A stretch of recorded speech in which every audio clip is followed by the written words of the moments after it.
Hi, അപ്പോൾ നമ്മളിവിടെ caramel പുഡിങ്ങാണ് ഉണ്ടാക്കുന്നത്. അതിനാവശ്യമായ ബെന്ന്, 3 മുട്ട, പാലിന് പകരം പാൽപ്പൊടി എന്നിവ എടുക്കുന്നുണ്ട്. ആ 3 സാധനങ്ങളും നമുക്കൊന്ന് അടിച്ചെടുക്കാം. അപ്പോൾ നമ്മളത് അടിച്ചെടുത്തിട്ടുണ്ട്, നമുക്കത് ഒഴിക്കാം.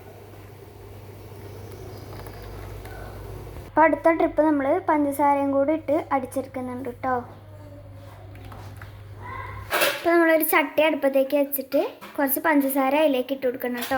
6 ടീസ്പൂൺ പഞ്ചസാരയും 1 ടീസ്പൂൺ വെള്ളവും ഒഴിച്ച് നമുക്ക് ഈ പഞ്ചസാര ഒന്ന് ക്യാരമലൈസ് ചെയ്തെടുക്കാം കേട്ടോ.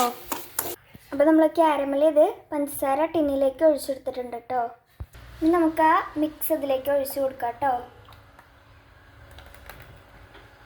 കുക്കറിലാണ് കേട്ടോ ആവിക്ക് വെക്കുന്നത്. അപ്പോൾ കുക്കറിൽ കൊള്ളാത്തത് കൊണ്ട് മെല്ലെ ഇഡ്ഡലി ചെമ്പിലേക്ക് മാറ്റി കേട്ടോ. നമുക്കത് വേവിച്ചെടുക്കാം കേട്ടോ. അപ്പോൾ നമ്മളത് തട്ടി കൊടുക്കുന്നുണ്ട് കേട്ടോ. അപ്പോൾ ഗൈസ്, നമ്മുടെ കാരമൽ പുഡിംഗ് ഇവിടെ സെറ്റ് ആയിട്ടുണ്ട് കേട്ടോ.